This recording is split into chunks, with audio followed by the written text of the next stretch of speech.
Hey there, folks. Today it's a privilege for me to bring on my friend James Lindsay to talk to us about what he's been talking about for a long time, except nobody would listen.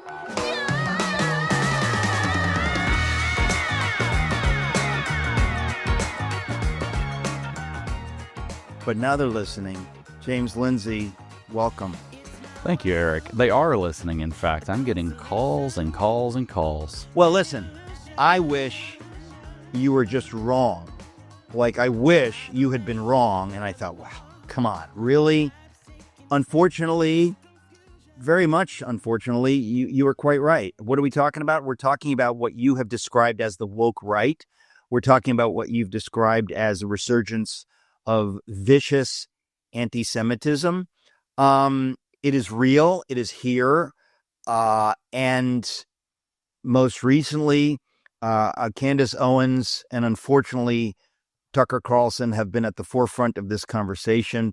It's heartbreaking for me to see the damage that they have done. It's really heartbreaking. I have a little bit more sympathy for Tucker than for Candace, but what he did in platforming the superlatively vile Nick Fuentes is astonishing. It's astonishing.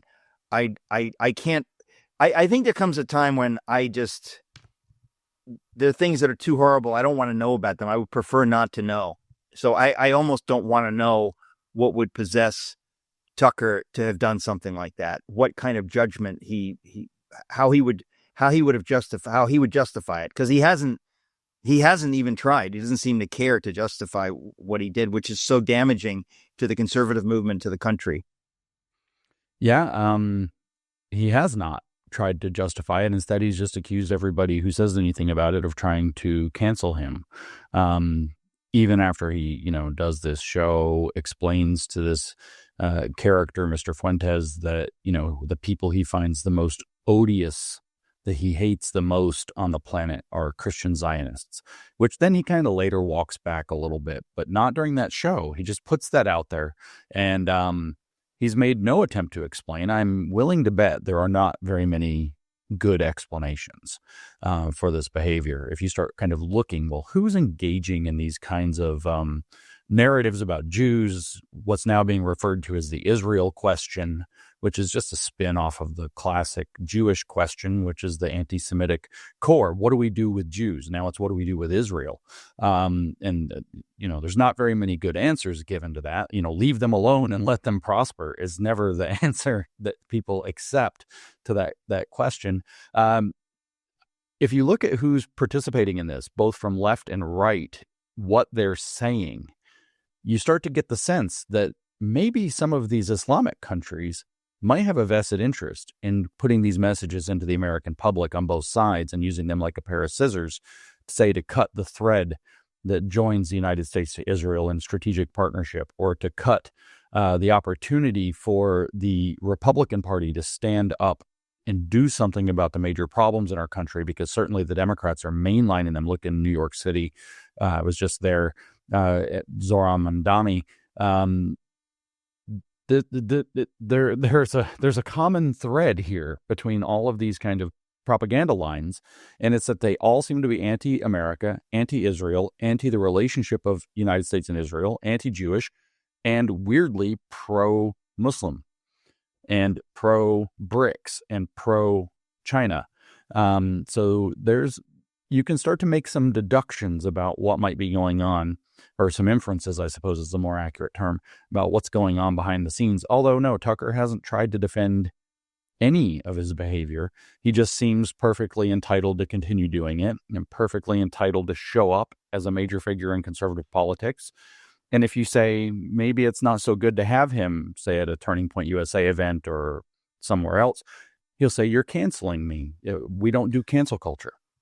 Well, I mean, look, to me, one of the worst things that Tucker has done is he put Turning Point in this position. I love the people of Turning Point, and I have said to some of them, I will do anything to help TPUSA. I loved Charlie. You loved Charlie. Mm-hmm. He was a friend and a hero to me, and I would do anything to help Erica and to help any of them there. And it is one of the reasons that I'm upset with Tucker is that he has put them in this position by platforming one of the most vicious enemies of Charlie Kirk. Nick Fuentes despised Charlie Kirk and was bitterly jealous of Charlie Kirk.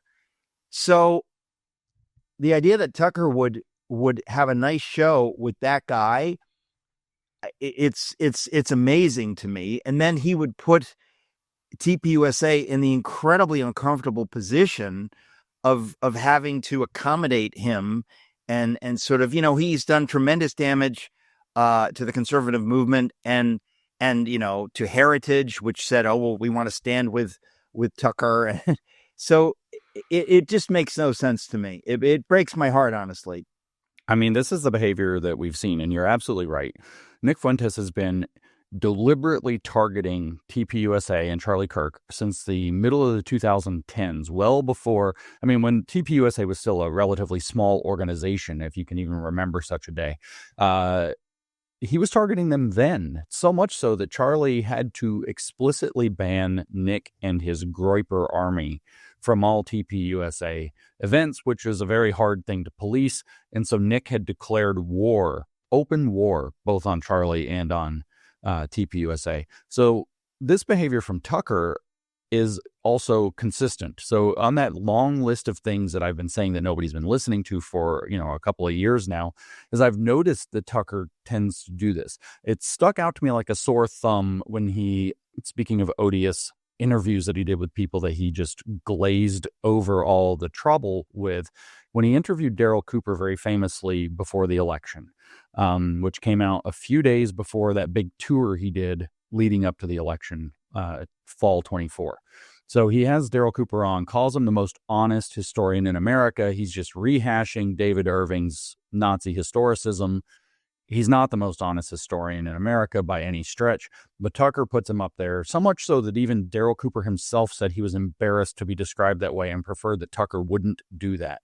But it happened. He aired that episode 2 or 3 days before that tour started. So here Tucker Carlson has signed contracts with all the major voices in the conservative movement, whether it's Charlie Kirk, Glenn Beck, Megyn Kelly, you go down the list. And then he sat on stage with every single one of them, because not a single one said no after Tucker Carlson aired an episode with a Nazi apologist. So what do you have going on here? The same behavior now. There's pressure on Tucker not to have him at TPUSA events. Charlie was standing by him. That's 100% true. Charlie would not hear a bad word about Tucker Carlson. And so we can be completely honest about that. But the fact is, here, Tucker went to the SAS, to the Student Action Summit in July. He gave a speech that alarmed the conservative movement in a lot of the country. People went up in arms about it. They were begging Charlie not to have him at America Fest. It was a contention. Charlie was like, well, nobody wants me to have him, so I'll double down and I'll have him, whether wisdom or folly. He decided to do this. And then Tucker has since then increased the pressure. So they're going to stand by Tucker, and now he hosts Charlie's worst enemy in the political movement and maybe practically in the world. And it's a dare. It's a dare, just like it was a dare when he put Daryl Cooper before that tour. See if anybody will dare to not share this stage with me. See if anybody will dare to say no to me. Because the thing is, Eric, when you say yes to something you know violates your moral principles, because you get a big stage, you get a seat at the table, you get a big paycheck or whatever it is, you take a little piece of your soul and you hand it over in order to get that position. And I think Tucker knows this. And I think he's manipulating people in the conservative movement in this specific way on purpose. And Turning Point USA, for whatever reason, seems to be his newest target in that behavior. Well, I think when Charlie had Tucker on and Laura Loomer attacked Charlie, I defended Charlie publicly on X because I thought, listen, you don't have to agree with everything that Tucker says. And maybe it's even debatable whether Charlie should have had him. But the point is, if Charlie's going to do something, I'm going to stand with Charlie. I know he cares about the same things that I do. I do not believe after the platforming of Nick Fuentes that Charlie would have had Tucker Carlson on. In other words, I think like that crossed the line that I just couldn't believe it. I will stand by TPUSA no matter what. If they have on Tucker, I'll stand by them just because I love TPUSA and their tremendous force for good and because of Charlie's legacy. But it seems amazing to me that Tucker would put everybody in such a bad position. It strikes me as just oddly selfish. I don't know if he's doing that on purpose, but that's how it comes across. I mean, that's the impression that I get. I agree with you. This was a bright, vivid line drawn on the ground that got crossed. In a sense, the Rubicon got crossed. And it would have been very interesting. You know, we can speculate, and I don't know that it's terribly profitable to do so, but we can speculate as to what Charlie would have thought about this. But we know what he thought about Nick Fuentes because of the way that I don't know if you saw this. I'm sure probably you did. At one point, you know, Nick is always going around, debate me. Why? Because he wants to steal credibility from the people he sits down with. To sit down with this little burrito Mussolini is to say this is a person worth sitting down with. So some of your credibility washes off on him. Some of your platform, maybe only 5% or 10% of your audience finds him compelling, but that's how he gets them and gets them to come over to his, in his own words, a cult, right? And so Dinesh D'Souza decides to take him up on this and says, fine, I'll debate you. And of course, Dinesh is a smart man. Dinesh is a good man, and Dinesh is a skilled debater. And it didn't go particularly well for Mr. Fuentes.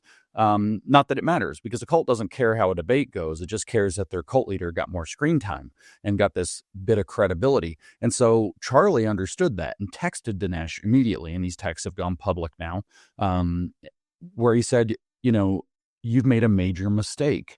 Fuentes is vermin. That is the word Charlie used to describe Nick. He is vermin, and by giving him this platform, even to debate him, and you know how much Charlie loves and believes in debate. He had a very controversial debate with Dave Smith and Josh Hammer at the Student Action Summit that got a lot of people rankled.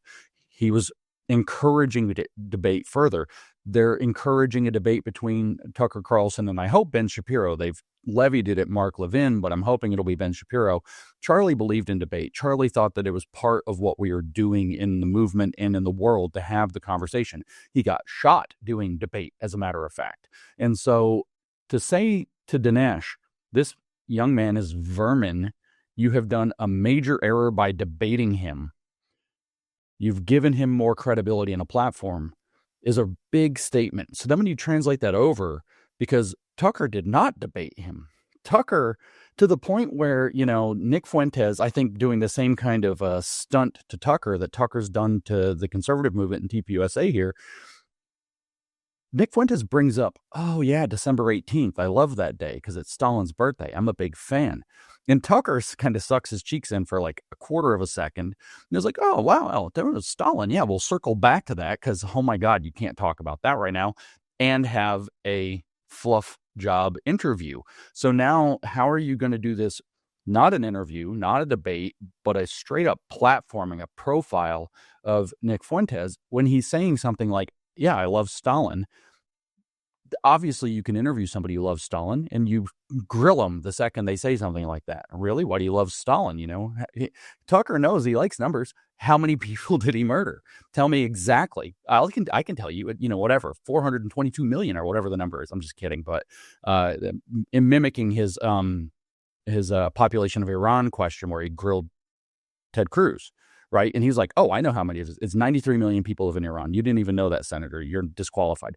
So, you know, he doesn't pause for even a second to ask a hard question about I love Stalin to Nick Fuentes. This is not a debate. This is not a journalistic activity. This is I have a giant show. Let's make you famous maneuver that Tucker played. And Charlie would have been, I think, aghast. I don't know that Tucker would have done it if Charlie was still alive, knowing that Charlie would have been horrified by it. That's the point. And that's what I don't get is how he could do this. It just doesn't, it makes no sense to me. And Tucker says a lot of good stuff. That's the thing. That's what makes it really baffling is he's honest and he asks questions about, he's interesting, but to do something like this, I mean, he's done a number of bad things, but this really did cross a line that I can't conceive of how he could do something like that. And then he recently did a thing near here in White Plains, New York, with Megyn Kelly. And she asked him about the Fuentes thing, and he pretty brusquely brushed it off and said, "Hey, you don't like it? Do your own interview with him, like what?" And it's like, no, that's the whole point. Is that nobody's going to do an interview with him any more than Charlie would have done an interview with him. Why would you do an interview with somebody who seems to be as close to channeling the devil as anyone? It's really it seems spiritually diabolical, genuinely diabolical, and he's not even trying to explain why he would do a thing like that and put the Heritage Foundation and TPUSA in such a bad spot. It's really strange. During the horrors of the Holocaust, Corrie ten Boom and her Dutch family, as told in her classic book, The Hiding Place, risked everything to shelter Jewish neighbors in their home. They were betrayed and sent to concentration camps, yet Corrie survived and went on to preach forgiveness and hope around the world. That same redemptive spirit lives on in Ten Boom Coffee. Working with Agro Cafe, an Israeli ag tech company, Ten Boom Coffee helps farmers around the world increase their harvests by 60%, improving both the quality of their beans and the quality of their lives. So every cup you pour becomes part of a legacy, one that stands for courage, kindness, and redemption. Visit tenboomcoffee.com. That's tenboomcoffee.com. Taste the goodness that changes lives. Use the code ERIC and save 10%. tenboomcoffee.com. Use the code ERIC. Yeah, it's just pure forward motion, and it's like you said, it's that was the most vivid of the lines to cross, but he's been crossing a line, I think, like twice a week for a year, at least. I mean, he's got, we talked about Daryl Cooper already, but now he's out here saying positive things about Nicolas Maduro. He's over here saying positive things about Sharia law. Like, he's saying very strange things lately. And the manner in which he's conducting these interviews betrays the claim that he's an honest man. He's a very intelligent man. I cannot believe that he doesn't know what he's doing. So then the same thing, finally, Megyn Kelly half-heartedly challenges him, and he just blows it off. He says, do your own interview. And then Megyn Kelly turns around and does kind of the same thing later. Says somebody asks her, well, what do you think of all of this? And she's like, well, I'm basically not the den mother of the conservative movement or of the internet or whatever. And it's like, why don't you just go watch? You don't even have to, we don't have to go curate a series of clips of Nick Fuentes. Why don't you just go any moment he's streaming, like 3 to 4 hours a day, just randomly pop in, see what he says in the next 10 minutes. I guarantee you're going to find something horrifying. So, I mean, whether it's Stalin, Hitler, the only person I haven't heard him praise is Satan. But you can picture it. He celebrated the election of not just Mamdani, but all of the Democrats last week, whether that's Sherrill or in New Jersey or Spamberger in Virginia, or the clean sweep in Virginia, actually. He celebrated them. The Groypers were at Mamdani's watch party celebrating along with. Then they're Why do you suppose that would be? I'm baffled here. Because they're leftists. I think they all hate MAGA. I think they all hate the conservative movement. They are leftists, in my opinion, posing as conservatives to take down from the inside what could not be taken down from the outside. All the attempts to arrest Trump, to shoot Trump, to take Trump down with legal things, to bury Trump under scandals that are Russia, whatever, it all failed. MAGA did not fall from the outside. So what are you going to do if you're in operation to take it down? You take it down from the inside. But historically, Nick Fuentes has not been on the left. He's been that kind of like freakish, ultra right that the left always says anybody who's conservative is ultra right. Whatever. Actually, he is that. He's the most hateful, genuine voice of racism, and he is all that stuff. So it doesn't. make sense to me that suddenly he would want the left to succeed. I mean, he could be a tool of the left. I mean, he did that back before the election last year, too. He said that he was not just, he didn't endorse Kamala Harris, but he supported Kamala Harris. He said people shouldn't vote for Trump. And he went on to say that he was going to go do activism in Michigan to throw a swing state away from Trump. He failed. But this is the kind of activity that he was doing at the time. His argument, in fact, is that Trump is not a strong enough right-wing character, but might actually be able to make the country somewhat better. Therefore, if we want to have things, if we want to get a real right-wing dictator that he claims that he wants, what we actually need is for things to get much worse. We need 8 or 12 years of heavy-duty persecution by Democrats, at which point, finally, we're going to get, a Führer to come in and set the country in order, which I'm sure he has fantasies. If you put the timing together, he's 28 years old.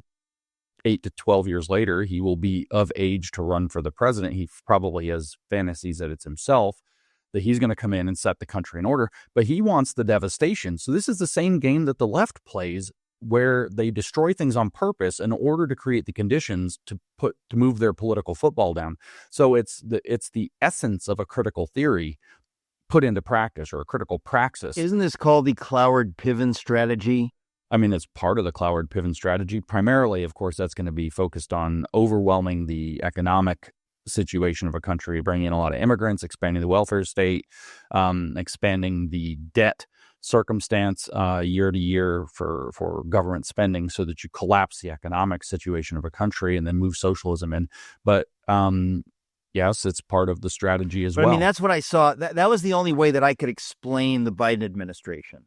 Yeah, that that's it right. looked like they were trying to destroy the country. There was no other logical explanation. I said it just doesn't make any rational sense on any level. That's right. They have to actually be trying to destroy the country. That's what it looks like to me. Yeah. And so I guess you're making the case that that's what Nick Fuentes wants to do. I mean, Absolutely. You remember, I don't know, was it about 2 years ago when Milo, Yiannopoulos, Kanye West brought Nick Fuentes to Mar-a-Lago to have dinner with Trump? Yeah. Unbelievable. Mm-hmm. Absolutely unbelievable.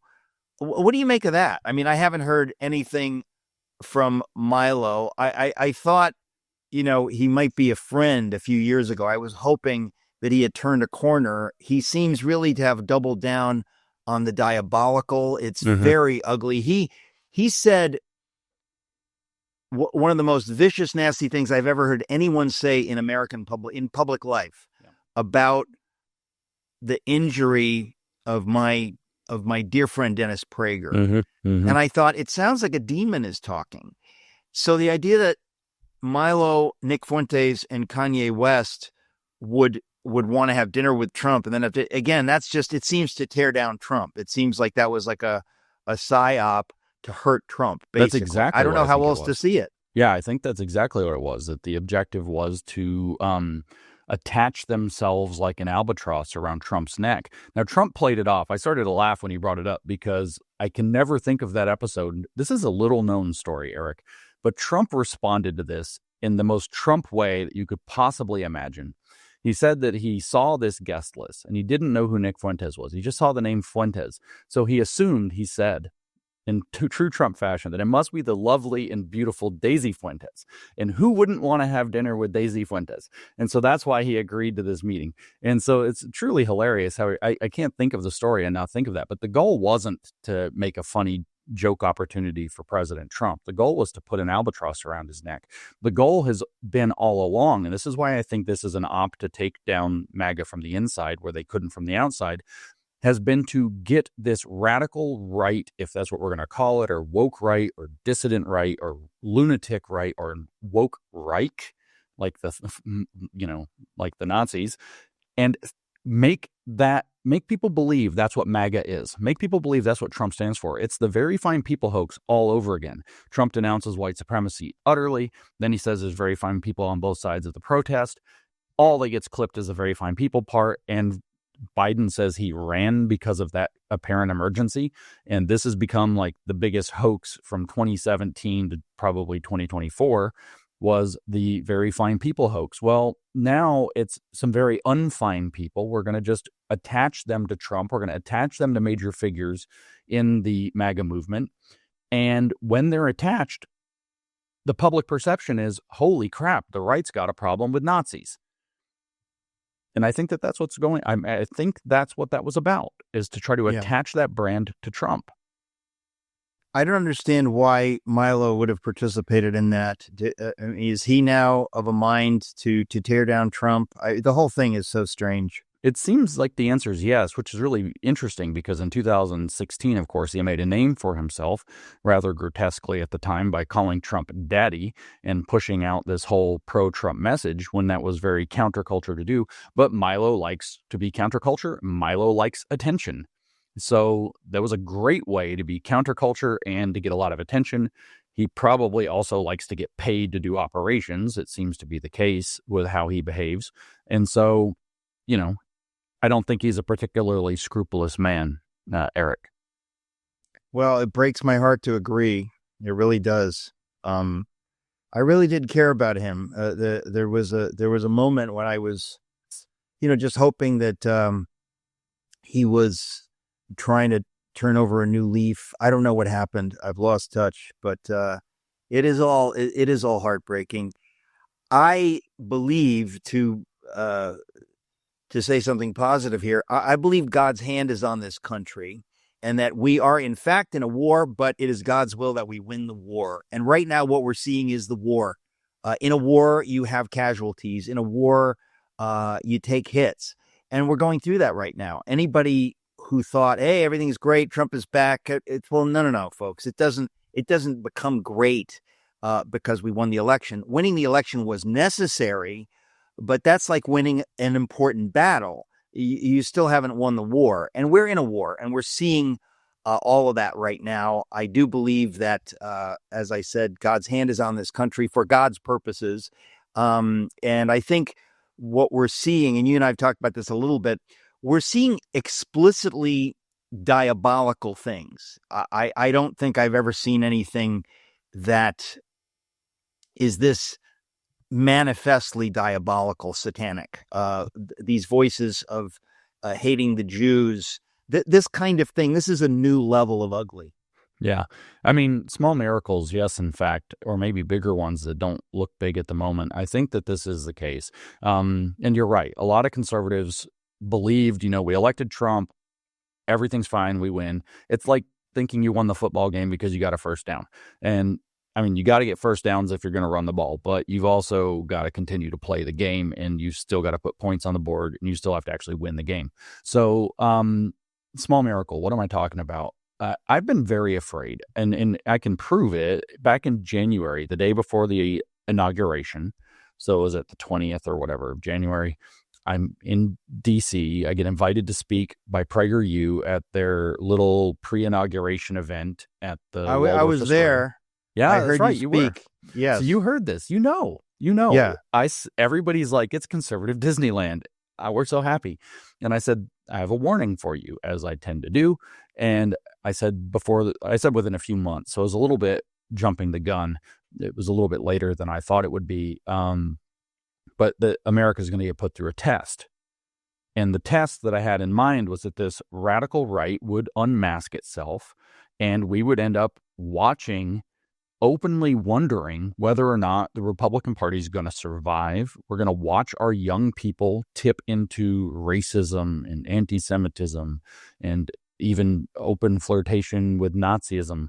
And I was very concerned. So I give this speech then in January saying this is coming, and this is coming this year. And then I was terrified that a couple of things would happen. Number one, that would happen later than this, that the unmasking would have come probably late spring next year, when there's no saving it before the midterm, when we don't have time to start cleaning house before an incredibly important congressional election. Secondly, I thought that this test, the full unmasking of the radical right, would show up on the back end of something that's so horrifying that it catches the national breath and nobody's thinking clearly, a jihad attack or something, 100 150 people dead, who knows, something horrifying that, shakes the country to its bones.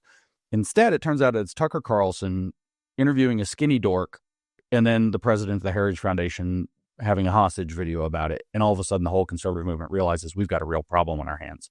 And there are a lot of radicalized young people who have been made very angry, whose anger has been channeled into blaming Israel for all of their problems, which bleeds immediately over, as it always will, into blaming Jews for all their problems, who think that words like Nazi and racist and anti-Semite, etc., have all lost their meaning entirely because the left misused some of those words, or all of those words, as though the premise is that leftists can come abuse language and abuse people and therefore do as thou wilt. Since you say this has the spirit of Satan behind it, I think that's exactly what we're seeing. Oh, they called us Nazis for years, so we can actually do that because it doesn't mean anything anymore. That's do as thou wilt energy is what that is. And I thought this would come in the moment of a giant national, or I feared this would come in the moment of a giant national heartbreak and tragedy and shock. And instead, it's some dorks making videos on the internet. And that's a miracle. It's a miracle that we get to see this now with longer to deal with it. It's a miracle that it's not in a traumatic situation where hundreds of people maybe have died and everybody's shaken to their core and not making sound decisions, and they're terrified. So it's very easy to get people to act in a radical way. It's a miracle that it did not happen. The goodness of Charlie Kirk shone through, because there was a true tragedy, a true traumatic event. And instead, what shone through was light and light and light. Well, salt too, actually. Lots of salt, lots of light, because the goodness of Charlie Kirk was so overwhelming as to overpower the darkness in that tragedy. So we end up getting this much better way to realize the ugly problem that we're facing than it might otherwise have been. So you look for small miracles like this sometimes. Well, you bring up a couple things. First of all, Charlie, his death and the subsequent memorial service, which was the most explicit expression of Christian faith that I have ever seen in my life. I don't think there's anything comes close to it. I just thought that portended glorious things ahead. And to me, what we're going through right now is a satanic counterattack against that revival, which I think will happen. I think it's unstoppable. I think good things lie ahead. But this Candace Owens and what Tucker did is a satanic counterattack. And that's taken our focus off of the beauty of Erica Kirk, for example, forgiving the murderer of her husband, one of the most dramatic examples of Christian faith we've ever seen.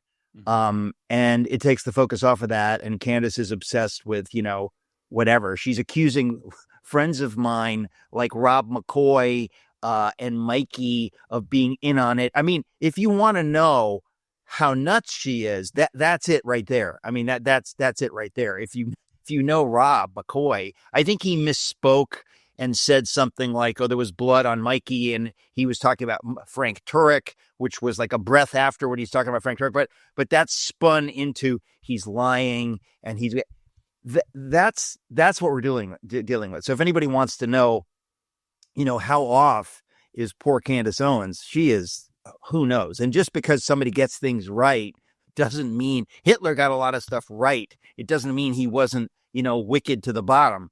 And so it's confusing for some people. Some people are taking the bait. They're going down these rabbit trails and listening to Candace. God help them. Some of them are friends of mine. But I want to go back to January when you gave that speech. I was in the room. I was asked to pray beforehand. And obviously Dennis was not there. He had been, he'd had this accident a couple of months earlier.